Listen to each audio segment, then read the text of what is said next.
네, 제가 맡은 주제는 그 한국인의 통일 의식인데요.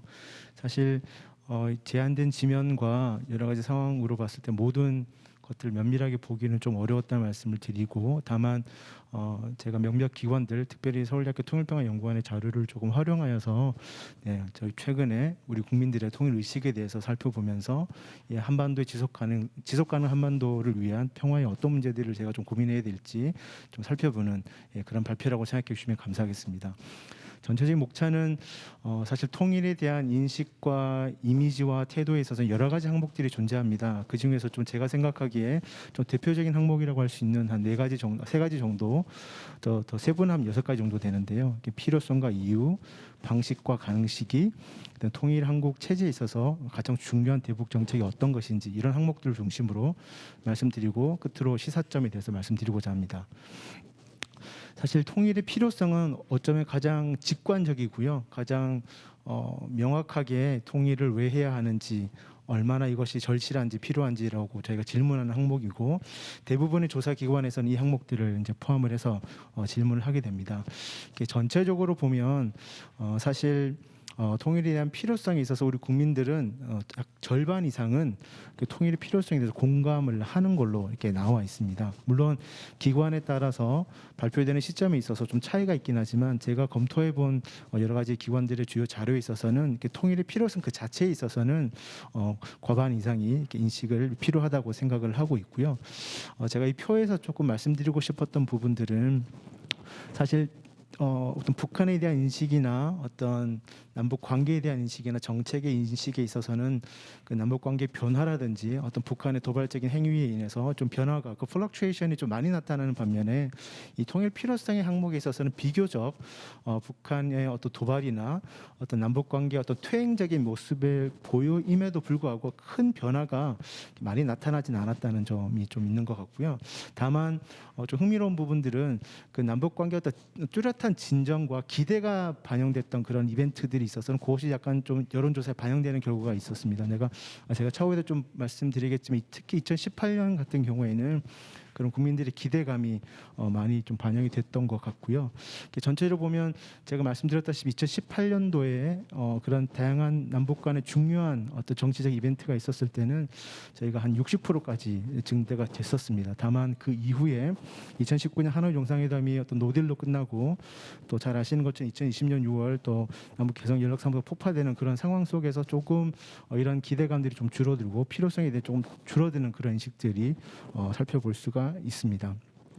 지금 말씀드린 것처럼 전체적으로 통일의 필요성에 다 공감을 하고 있지만, 물론 여기서 조금 유보적이거나 조금 부정적인 견해를 가지고 있는 측면도 저희가 좀 간과해서는 안 된다고 생각이 들고요. 2018년 이후에 그림표에서 나와 있던 것처럼 그 통일이 좀 불필요하다, 필요 없다라고 생각하는 응답들이 조금 증가했던 부분들도 좀 주목할 부분이 아닌가라고 생각을 합니다. 다음은 요즘에 많이 강조되고 있는 우리 이제 젊은 세대, 어떤 10대, 20대, 30대 이런 사람들의 어떤 인식이 변하고 있다는 지적들은 계속해서 나오고 있는데요. 제가 봤을 때도 이런 부분이 좀 확인이 되는 것 같습니다. 그 통일의 필요성에 있어서 매우 필요하다, 가장 적극적인 찬성을 보이는 그 질문 항목만 별도로 봤을 때 보시는 것처럼 그 20대와 그 30대가 비교적 현저하게 낮은 응답률을 보이고 있습니다. 즉 통일에 대해서 적극적으로 공감한다는 응답이 20대와 30대에 있어서는 비교적 좀 부정적으로 나타나져 있는 거죠. 이런 것들을 본다면 제가 생각했을 때 특히 한국의 20대와 30대 조금 더 그 범위를 확장해 본다면, 또 밀레니엄 세대나 Z세대 같은 경우는 그 출생 연도를 생각해 본다면 사실 뭐 저희가 남북 관계 아주 현저한 발전과 관계 개선이 급박하게 있었던 시기에 주로 태어나서 자라왔고, 북한의 핵 능력이 고도화되고 이렇게 계속해서 누적되는 어떤 북한의 도발 행위를 보면서 이렇게 자라날 수밖에 없었던 그런 측면이 있습니다. 즉 어떤 통일에 대한 감격이나 그 필요성에 대한 부분들을 이전 기성세대에 비해서는 그렇게 충분히 경험할 수 없는 부분들, 또 통일의 방안을 학습으로 이해한다는 부분들, 이런 부분들을 제가 충분히 고민해 볼 필요가 있고요. 이런 부분들이 있습니다. 다음으로는 통일의 이유에 관한 부분도 아주 핵심적인 질문 중 하나인데요. 제가 생각했을 때 최근에 어떤 여론 조사의 흐름에서 좀 주목할 수 있는 부분들은 앞서 발표자분들께서 많이 말씀하셨던 어떤 통일 이유에 있어서 어떤 민족주의 담론이 예전과 같이 강력하게 작용하고 있는 것이 아닐 수 있다라는 부분입니다. 즉 어떤 한반도에 있어서 통일의 이유가 우리가 같은 민족이기 때문이 아니라 전쟁 위협이 제거되는, 즉 우리가 보다 안전하고 평화로운 삶을 영위하기 위해서 통일이 필요하다고 하는 인식들이 증가하고 있고요. 이런 그 통일평화연구원의 조사나 또 통일연구원의 조사에서도 이제 이런 부분들이 이전과 다르게 가장 다수의 응답으로 나타나는 부분들이 있습니다. 즉 이렇게 본다면 우리 앞서 정재인 교수님 말씀하셨던 우리가 통일 방안, 어떤 정부 대 정부 간에 어떤 공유되고 있던 그런 통일 방안이 사실 남북 관계의 어떤 특수성을 고려한 부분이 있는데, 이제는 남북 관계를 어떤 통일을 지향하는 과정에서 잠정적 특수 관계로 본다는 이런 인식이 보다 설득력을 갖기 위해서는 좀 다양한 노력들이 필요하지 않을까. 제가 차후에도 말씀드리겠지만 전체적으로 통일에 이제는 통일과 통합을 좀 국가 대 국가, 나라 대 나라에도 보는 측면이 없지 않아 있지 않을까라는 부분이 조금 저희가 고민이 필요하지 않을까라는 생각을 합니다. 통일의 이유에서 세대를 조금 구별해서 본다면 표에서 보시는 것처럼 20대의 경우에는 같은 민족이기 때문에 우리가 통일해야 됩니다라고 했던 응답이 가장 낮고요. 전쟁 위협을 제거해야 한다는 것이 통일의 이유라고 했던 응답이 가장 높습니다. 즉 이런 물론 제한된 질문 항목이기 때문에 일반화에 있어서 매우 조심스러운 부분이 있지만, 특히 밀레니엄 세대와 Z세대 같은 경우에 10대를 포함한다면 20, 30대 같은 경우에는 어떤 민족이나 이념적 지향성에 있어서는 비교적 좀 유연성을 보이고 있는 측면이 있다. 한반도에 있어서 소극적인 평화, 최소한의 소극적인 평화, 우리가 통일을 위해서는 어떤 물리적인 위협과 충돌은 반드시 제거되어야 되지 않은가, 이런 부분을 보다 좀 중요하게 여기고 있다고 개인적으로 생각을 합니다. 통일의 이제 추진 방식인데요. 우리가 통일을 어떤 방식으로 추진해야 하는가도 굉장히 중요한 질문입니다. 그리고 저희가 또 짐작할 수 있는 것처럼 여러 가지 통일의 방식이 있을 수 있습니다. 어떠한 대가를 치르더라도 통일을 해야 된다. 무조건 빨리 통일해야 된다. 그다음에 여건이 성숙되었을 때 점진적으로 통일해야 된다. 그다음에 현재가 좋다, 관심 없다, 이런 항목들이 있는데요. 보면 제가 지면상 많은 연도를 다 보여드리지 못했지만 최근 4, 5년의 경향을 본다면 어떤 급진적인 통일이나 성급한 통일보다는 평화적 방식이 한 점진적 통일을 선호하는 것이 뚜렷하게 나타납니다. 물론 어쩌면 당연한 얘기일 수도 있죠. 그러나 제가 한 가지 같이 살펴야 될 부분들은 어떤 현재대로가 좋다, 그러니까 남북 공존, 현 분단 체제가 그렇게 나쁘지 않다라고 하는 응답들도 결코 작지 않다는 부분입니다. 그래서 전체 50대, 그러니까 50%가 여건이 성숙되었을 때, 그다음에 한 20%는 지금도 괜찮다라는 부분이 있다는 거죠.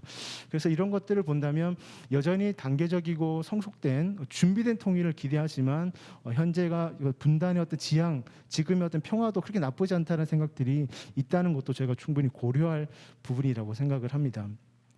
이 부분에 있어서도 사실 20대 같은 경우에는 조금 다른, 보다 분명한 어떤 지향이 있던 것 같습니다. 즉 현재대로가 좋다, 이 항목만 시계열적으로 어떤 트렌드를 살펴본다면 20대는 현재대로가 좋다라고 응답했던 응답률이 다른 연령대에 비해서 훨씬 높습니다. 즉 이런 것들만 봐서도 특히 20대와 30대는 물론 단계적이고 준비가 된 통일이 된다면 너무 좋겠지만 지금의 현재가 그렇게 나쁘다고 생각하지 않는다, 이런 인식 또한 존재하고 있다고 생각할 수 있기 때문에 조금 20, 30대의 경우에는 또 통일을 바라보는 방식과 이해가 조금 다르다는 부분이 있을 것 같습니다. 그다음에 남북한 주민, 즉 북한 이탈 주민과 우리 남한 주민들이 어떤 통일을 언제 가능하냐라고 좀 비교를 제가 살펴봤었는데 제가 시간상 많은 말씀 못 드리지만 지금 보면 통일은 가까운 미래라기보다는 조금 먼 미래라고 보시는 것 같습니다. 즉 사실 이것도 특히 남한 주민의 응답률을 본다면 2018년에 같은 경우에는 10년 이내에 가능할 거라고 했던 좀 긍정적인 응답률이 현저하게 올라가 있긴 합니다. 이렇게 사실 이런 것만 보더라도 2018년에는 좀 우리 한국 주민들, 시민들에 있어서 많은 기대감이 있었던 것 같지만 전체적으로 본다면 통일이 30년 이상 혹은 불가능할 것 같은 응답이 조금 더 우세하게 나타나고요. 특히 북한 이탈 주민들 같은 경우, 즉 한국에 들어와 계신 북한 이탈 주민들 같은 경우에는 우리 남한 시민보다는 상대적으로 더 좀 부정적으로 생각을 하고요. 즉 통일이 되면 좋겠지만 지금 당장 이루어질 것은 않다라고 생각하는 것 같고, 이런 판단 뒤에는 어떤 북한의 김정은 김정은 체제에 대한 어떤 내구성이라든지 어떤 북한 체제 현실 상황이라든지 이런 것들을 좀 고려한 부분이 있다라는 측면을 살펴볼 수가 있었습니다. 다음으로는 통일 한국 체제에 관한 부분입니다. 이게 통일이 되었을 때 어떤 체제로 통일이 되어야 되는가라는 부분들, 좀 제도적이고 좀 법적인 측면들을 제가 미루어 살펴볼 수 있는 질문 항목이라고 생각하는데요. 제가 본다면 최근 4, 5년 정도를 봤을 때 당연히 남한의 현 체제 유지가 가장 우세합니다. 그러나 저희가 뭐 짚고 넘어갈 수 있는 부분들이 이것들이 압도적인 응답률이 아니라는 것입니다. 즉 남한의 현 체제 유지가 50%를 넘지 않습니다. 즉 이 말은 우리가 남북한 체제가 어느 정도의 절충과 조정이 필요하다라고 생각하시는 응답률 또한 한 30% 정도는 차지하고 있다는 것입니다.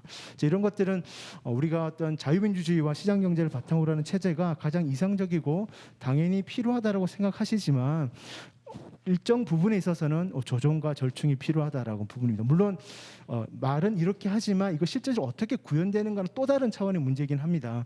다만 남북한이 평화 공존하고 화해 협력이 매우 중요한 과정이지만 이 통합되는 과정에 있어서 통일 방안이 어떠하든지 우리의 체제를 100% 이렇게 이식하는 정도의 어떤 체제는 조금 부정적으로 인식하고 있는 것이 아닌가라고 생각을 합니다. 네, 다음으로는 통일 추진 방식별 최우선 대북 정책에 관한 조사입니다. 저희가 통일을 위해서 어떠한 정책들이 가장 필요하냐라고 저희가 질문을 계속해 왔었는데요. 2020년 결과를 놓고 본다면 통일을 위해서 가장 우선적으로 추진할 정책은 첫 번째는 북한의 비핵화였고요. 두 번째는 군사적 긴장 해소였습니다. 즉 이런 첫 번째와 두 번째 그 질문 항목이 물론 다른 부분이긴 하지만 어떤 이런 군사적인 문제가 반드시 해결되어야 된다라는 부분들이 최근에 우리 국민들의 인식 가운데 중요하게 살펴볼 수 있는 부분들이고요. 어떤 종전선언이라든지 뭐 어떤 경협이라든지 인도적 대북 지원들은 군사적인 문제, 어떤 비핵화의 문제에 있어서는 비교적 우선순위가 좀 떨어지는 것으로 나와 있습니다. 이 부분을 통일을 어떻게 됐으면 좋겠습니까라고 하는 것과 좀 교차해서 살펴본다면 제가 앞서 말씀드렸던 것처럼 우리 국민들은 여건이 성숙되었을 때 단계적으로 준비가 된 통일이 가장 우선하다고 하는 인식이 압도적이었습니다. 그 다음이 그냥 현상 유지, 그러니까 현체제가 좋다라고 했던 게 두 가지 정도가 우선이었는데 이 두 가지 항목만 놓고 봤을 때도 여건 성숙형 통일을 지지하는 사람들 또한 북한의 비핵화가 가장 우선순위였고요. 현상 유지를 지지했던 사람들 또한 북한의 비핵화가 다른 정책에 비해서는 상대적으로 우선이라고 판단을 했습니다. 이 두 가지 여건 형속형, 어떤 현상 유지형을 봤을 때 어떤 북한의 비핵화라든지 군사적 문제 해결이 다른 것보다 우선되어야 된다는 측면이 좀 주목되고요. 앞서 말씀드렸던 것처럼 그 다음에 어떤 인권 개선에 관한 부분이 다른 종전선언이라든지 경협과 인도적 지원에 비해서는 우선순위가 되어야 된다라고 하는 것도 좀 흥미로운 부분이라고 생각합니다. 이런 것들이 사실 제가 좀 참고할 수 있는 부분이 있다고 생각하고요. 이제 끝으로 이제 발표를 정리해서 말씀드린다면 통일의 필요성에 대해서 우리 국민들은 전반적으로 수용을 하고 있고 중요하다고 생각을 하고 있지만 특히 20대와 30대는 통일의 필요성에 대해서 아주 적극적으로 공감하고 있지 못한 부분도 발견이 된다. 그다음에 통일 한국이 어떤 남한의 현 체제를 유지해서 되어야 된다는 견해는 다수이지만 어떤 법과 제도의 어떤 조정과 변화 이런 부분이 필요하다고 생각하고 이런 부분이 필요하다는 것은 어떤 통일에 대한 체제에 있어서 우리가 더 많이 소통하고 합의가 필요하다는 부분을 생각할 수 있습니다. 그다음에 점진적이고 단계적인 통일을 저희가 더 많이 희망하고 있는데요. 이런 통일을 희망한다는 것 자체에 있어서 이런 것들을 현실화하기 위해서는 어떤 북한의 비핵화, 한반도의 비핵화, 그다음 한반도의 군사적 긴장 완화가 우선 해결이 돼야 된다라고 생각하는 부분이라고 제가 생각할 수 있을 것 같습니다. 그다음에 말씀드렸던 것처럼 20대와 30대의 경우에는 어떤 민족주의적인 통일에 대해서 중요하지만 그로에 대한 지지가 과거와는 조금 다른 양상으로 나타나고 있고 어떤 현재의 평화적 공존도 중요하다라고 보는 것 같고요. 그다음 어떤 점진적이고 단계적인 통일 방식을 훨씬 더 선호하고 있다고 생각합니다. 끝으로 한 가지 말씀 더 드린다면 국가적 차원의 통일, 즉 앞서 우리 정재진 교수님 말씀하셨고 우리 황재진 박사님 말씀하셨던 그런 국가적 통일, 국가와 국가의 통일, 어떤 민족 공동체 통일 방안의 이런 형식의 통일을 저희가 희망하고 바라지만 어떤 군사적 긴장이나 북한의 비핵화 같은 문제들이 좀 해결돼야 된다는 이런 평화를 더 많이 인식하고 있다는 것을 살펴볼 수가 있고요. 이런 우리 사회의 어떤 최근의 어떤 통일 의식과 태도를 생각한다면 여러 가지 정책들 가운데 많은 것들이 중요하지만 군사적 긴장이 먼저 완화가 될 필요가 있고 이런 과정 가운데 다양한 차원과 영역에서의 협력과 공존이 좀 축적되어야 우리가 기대하는 통일이 조금 더 빨리 다가올 수 있지 않을까라는 생각을 했었습니다. 네, 이상 발표를 마치겠습니다.